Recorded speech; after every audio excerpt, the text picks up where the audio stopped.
प्रभूची स्तुती हो. माझं नाव आहे पास्टर राजेश खरे. सर्वांचे या व्हिडिओमध्ये स्वागत हो. येशू ख्रिस्त आपल्याला व आपल्या फॅमिलीला आशीर्वादित करो. प्रियांना, संदेश खूप महत्त्वपूर्ण संदेश आहे, कारण ह्या संदेशामध्ये एक भविष्यवाणीचं रहस्य आहे. येशू ख्रिस्ताच्या दुसऱ्या आगमनाचं रहस्य आहे. आणि प्रियानो, येशू ख्रिस्ताचं दुसरं आगमनचं चिन्ह येशू ख्रिस्तांनी स्वतःहून दिलेलं आहे आणि ते सुद्धा कबरीतून दिलेलं आहे. जसं तुम्हाला माहिती आहे की येशू ख्रिस्त वधस्तंभावर आपल्या पापासाठी मरण पावला, त्याला कबरीत पुरलं गेलं आणि 3 दिवसानंतर तो उठला. तर जेव्हा हे शिष्य कबरीच्या आतमध्ये गेले, त्यांना काय गोष्टी आढळल्या. ते जे वस्त्र जे आहे ते आढळले आणि ते वस्त्र जे आहे ठराविकरित्या गुंडाळलेलं होतं. तर त्या वस्त्राचं महत्त्व काय होतं, त्या वस्त्राचं रहस्य काय आहे. प्रियानो, त्या वस्त्राच्या रहस्यातून येशू ख्रिस्तानी दुसऱ्या आगमनाची चिन्ह आपल्याला दिलेलं आहे. आपण ते वाचूया. योहान 20:6-7. मग शिमोन पेत्रही त्याच्या मागून आला व थडक्यात आत गेला. तेव्हा तागाची वस्त्रे पडलेली आणि जो रुमाल त्याच्या डोक्याला होता तो तागाच्या वस्त्रावर नाही, तर निवाळा एकीकडे गुंडाळलेला पडलेला त्यांनी पाहिला. प्रियानो, आता इथं 2 वस्त्र होते. एक जे वस्त्र जे होतं ते येशू ख्रिस्ताच्या शरीरावर होतं आणि दुसरं जे होतं पवित्र शास्त्र रुमाल त्याच्या डोक्याला होता. आणि तो जो रुमाल जो होता तो तागाच्या वस्त्राबरोबर नव्हता, तो वेगळीकडे होता. आणि इथं काय म्हटलेलं आहे, तो गुंडाळलेला होता. तर प्रियानो, आता इथं पवित्र आत्म्याने आपल्याला असं का सांगितलेलं आहे की तो जो वस्त्र जो होता, तो जो रुमाल जो होता, एकीकडे गुंडाळा पडलेला त्यांनी पाहिला. प्रियानो, ह्याचं गुपित काय आहे, का पवित्र शास्त्रामध्ये ह्याचा उल्लेख केलेला आहे, वस्त्रांचा उल्लेख केलेला आहे, ते आज आपण बघणार आहोत.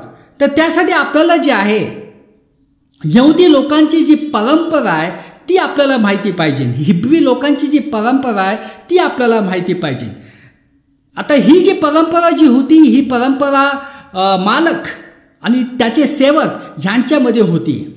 आता प्रियानं, जेव्हा मालक जेवणाला बसत असे तर वेगळ्या वेगळ्या प्लेट्स तिथं असायच्या, त्यावर वेगवेगळं अन्न असायचं आणि एक प्लेट असायची आणि त्या प्लेटवर रुमाल ठेवला असायचा.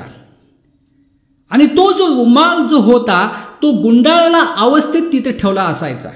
आता समजा मालक जेवतोय आणि मधूनच तो उठून गेला, तर आता हे जे सेवक जे होते ते काय करायचे. हे सेवक जे होते, आता ज्या प्लेटचं अन्न संपलेलं आहे तर ते प्लेट ते साफ करायचे. पण ज्या प्लेट्समध्ये अन्न अजून शिल्लक आहे ते प्लेट ते साफ नव्हते करत. का? तर असं कारण काय, जो रुमाल जो होता एका प्लेटमध्ये, जर तो रुमाल गुंडाळ्या अवस्थेत आहे, याचा अर्थ काय होतो, याचा अर्थ असा होतो की मालक जो आहे वापस जेवायला येणार आहे. म्हणजे तो वापस येणार आहे. आणि जेव्हा तो गुंडाळलेला अवस्थेत नसतो, ह्याचा अर्थ असा की तो वापस येणार नाहीये. तर प्रियांनो, इथे येशू ख्रिस्तांनी काय केलेलं होतं, तो जो रुमाल जो होता तो गुंडाळलेल्या अवस्थेत तिथं होता.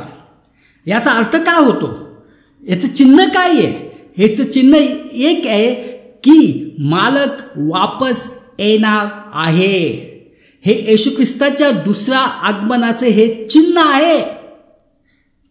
जसं तुम्हाला मी सांगितलं, जसा एक मालक जेवता जेवता तो बाहेर जातो काय कामानिमित्त, पण जे सेवक आहेत त्यांना कसं समजतं की तो वापस येणार आहे, ते त्या प्लेटकडे पाहतात. त्या प्लेटवर जो रुमाल आहे त्याच्याकडे पाहतात. जो रुमाल गुंडाळलेला आहे म्हणजे मालक परत जेवायला वापस येणार आहे. म्हणजे जे डिशेसमध्ये जे अन्न आहे ते साफ नाही करायचं, कारण का मालक परत येणार आहे. प्रियानो, तो येशू ख्रिस्त कबरीमधूनच आपल्याला एक भविष्यवाणी दिलेली आहे.